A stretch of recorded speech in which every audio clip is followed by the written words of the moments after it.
महादेवा नमः। आप सभी मित्रों का फिर से मैं महादेव संस्कृत पर स्वागत एवं अभिनंदन करता हूँ। हम लोग संस्कृत व्याकरण श्रृंखला पढ़ रहे हैं। इसी क्रम में हम लोग आज संधि प्रकरण का 5वां क्लास पढ़ेंगे। स्वर अच्छ संधि में के दूसरा भेद गुण स्वर संधि पर बात करेंगे। तो आइए चलते हैं गुण स्वर संधि, देखते हैं क्या है गुण स्वर संधि। एक ही स्लाइड में गुण संधि का नियम है, सूत्र है गुण संधि का आद गुणा। क्या सूत्र है? आद गुणा, ये सूत्र। तो गुण संधि का सूत्र है आद गुणा। ये क्या सूत्रार्थ है?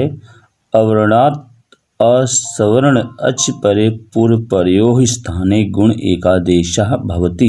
अर्थात अवर्ण के बाद, अवर्ण ये है अक, अवर्ण के बाद अच परे, अच प्रत्याहार बाद में होने पर अच में ये आएंगे आ ई उ री ए ऐ ओ औ, तो गुण आदेश हो जाएगा। गुण क्या क्या आदेश होगा देख लें। ए हो जाएगा, ओ हो जाएगा, अर हो जाएगा, अल हो जाएगा। अर्थ वाकई रूप से ये था केवल ए ओ और अच, ए ओ और आ, ये 3 गुण होते हैं, इनमें से एक आदेश होगा। तो इसी स्लाइड में देख लें, बाकी हम आगे पढ़ के यहाँ पे फिर आते हैं। स्लाइड में देख लीजिए, सूत्र देख लें आदि गुणा का। आदि गुण संधि का सूत्र है आदि गुणा। क्या सूत्र है? आदि गुणा। यह सूत्र अष्टाध्यायी के छठे अध्याय के प्रथम पाद का 87 सूत्र है। ये सूत्रार्थ कहता है कि हर्ष या दीर्घ आ के बाद हर्ष या दीर्घ ई उ री ली, ये चीज है, ई उ री ली आए तो दोनों के स्थान पर क्रमशः ए ओ अर अल हो जाता है। ये 4 चीज, ए हो जाएगा, ओ हो जाएगा, अर हो जाएगा, अल हो जाएगा। कहने का अभिप्राय है कि अ अथवा आ हर्ष या दीर्घ आ के बाद यदि हर्ष या दीर्घ ई आए तो ए हो जाता है, उ आए तो ओ हो जाता है, री आए तो अर हो जाता है, ली आए तो अल हो जाता है। संक्षेप में कह सकते हैं कि आत और अच का जब योग होता है तो गुण हो जाता है। गुण में 3 अक्षर आते हैं, आ ए ओ। इसी चीज को इस तरह हम कह सकते हैं कि पूर्व वर्ण प्लस पर सवर्ण बराबर संधि वर्ण आता है। अब संधि वर्ण का पूरा नियम ये देख लीजिए स्लाइड में। देखिए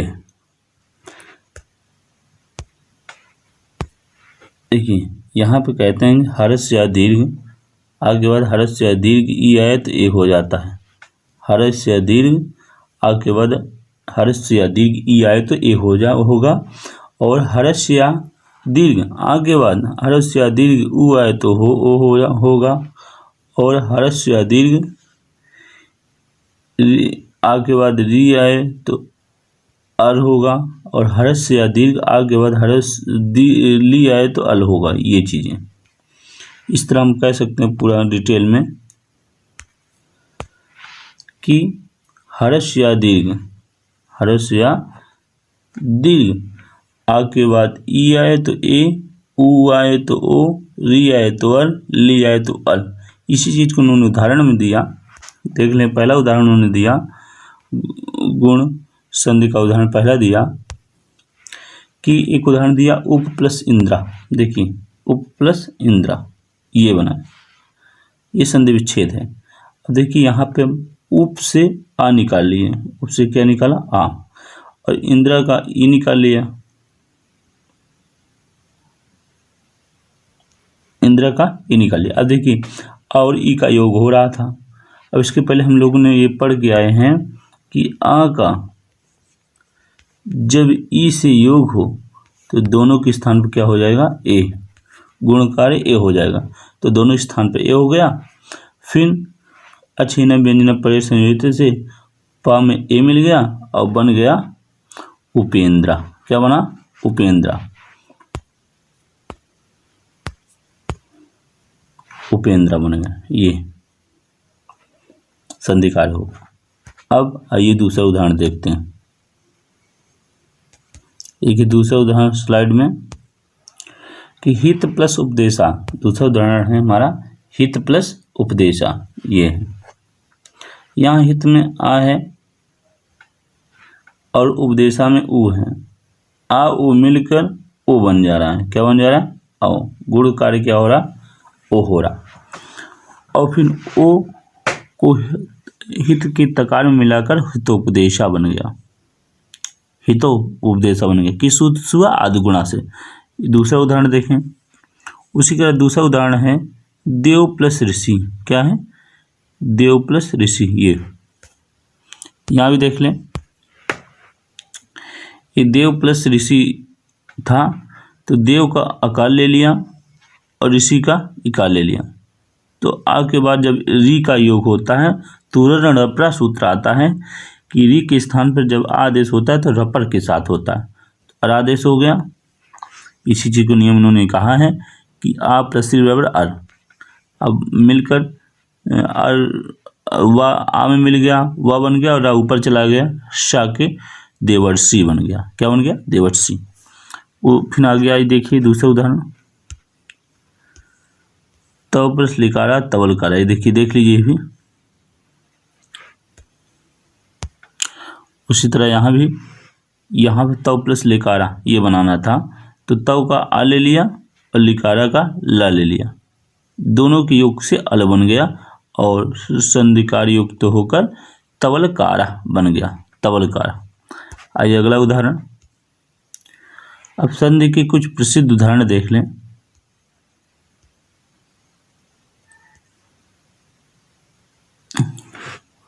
प्रसिद्ध उदाहरण इस नियम के आ प्लस ई बराबर ए वाले इस नियम से।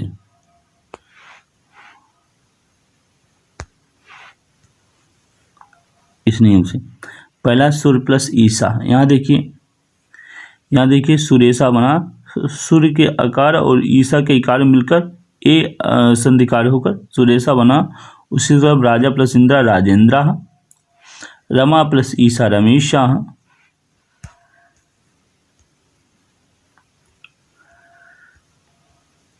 महा प्लस इंद्रा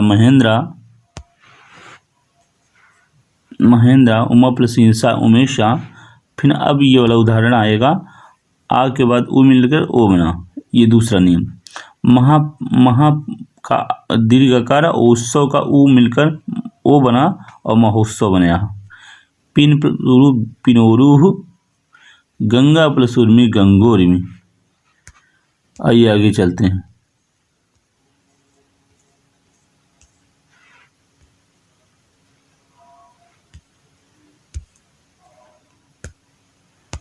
अब देखिए सूर्य प्लस उदया सूर्योदया, यहाँ भी कार्य हुआ ये। फिर सूर्य प्लस उष्मा सूर्योष्मा। फिर अब ये वाला नियम हरस्वा दीर्घ री मिलकर अर बना, महा प्लस ऋषि महर्षि बन गया। आइए अगला उदाहरण देखें।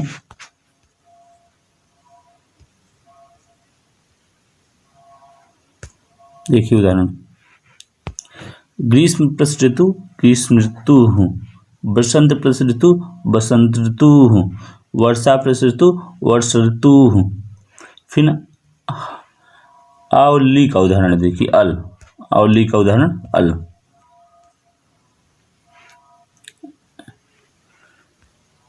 यहाँ थोड़ा छोटा सा कर लेते हैं हम लोग।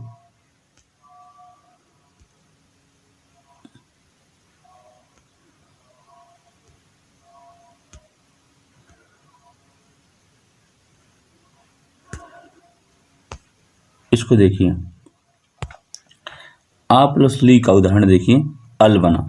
तव प्लस लिकारा तवलकारा, यहाँ तव के आकार और लिकारा के ली मिलकर अल बनकर तवलकारा बना। अब देखिए कुछ शंका आते हैं, कुछ प्रॉब्लम आते हैं। उसको पहला प्रॉब्लम देख लीजिए। आ के बाद ई आने पर ए ही क्यों हो रहा है, ओ क्यों नहीं हो रहा है, अर क्यों नहीं हो रहा है, अल क्यों नहीं हो रहा है। ये इसका समाधान देखिए। ये कहते हैं कि आ के बाद ई आने पर ए ही पर में आने पर ए ही क्यों होता है।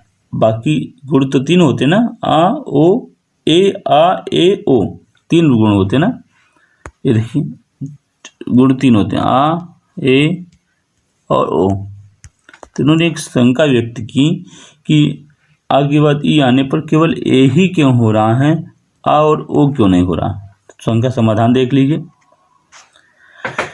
समाधान नंबर 1 कहते हैं, एक समाधान कि क्योंकि अदेंग गुणा में सूत्र में आ ए ओ ये 3 वर्ण ही गुण संज्ञक हैं, इसलिए। और देखिए कहाँ है, अब देखिए कह रहा है 3 ही वर्ण हैं, तो अब आगे बाद आने पर ए क्यों हो रहा है, इसका समाधान बता रहे हैं।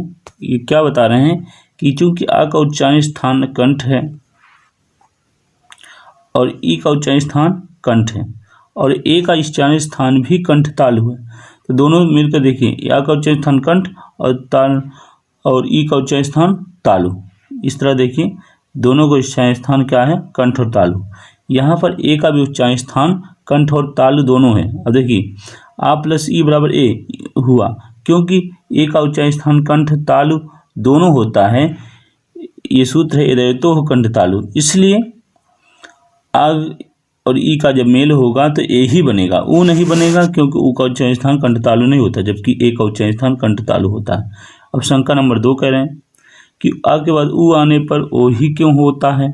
कारण बता रहे हैं, समाधान कर रहे हैं, क्योंकि गुण संज्ञक वर्ण 3 ही होते हैं, ए आ ए ओ। गुण संधि में गुण वर्ण ही होंगे, इसलिए भी इसका भी जवाब पहले जैसा है कि आ का उच्चारण स्थान कंठ और ऊ का उच्चारण स्थान ओष्ठ। ऊ का उच्चारण स्थान क्या है, ओष्ठ। देख लें ऊ का उच्चारण स्थान क्या है, ओष्ठ है, और आ का उच्चारण स्थान कंठ। अब ऐसे ही वर्ण होंगे जिसका ओष्ठ और कंठ दोनों होगा वही वर्ण होंगे।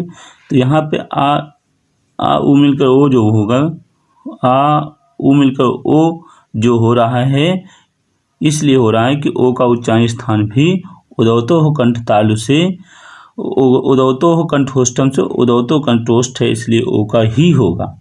इसी प्रकार आगे ये बता रहे हैं कि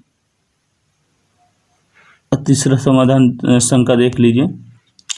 इसलिए आ और ई, देखिए आ और री के बाद आ होगा, इसीलिए आ री के बाद आ होगा। आ गुण वर्ण है, परंतु एक सूत्र आता है उरण रपरा, ये कहता है यदि री और ली के स्थान पर आ ई उ आदेश होगा तो रेफ या लकार के साथ होगा। अतः आ री में के स्थान पर आ के साथ आदेश है, पर रेफ के साथ मिलकर अर आदेश हो जाएगा।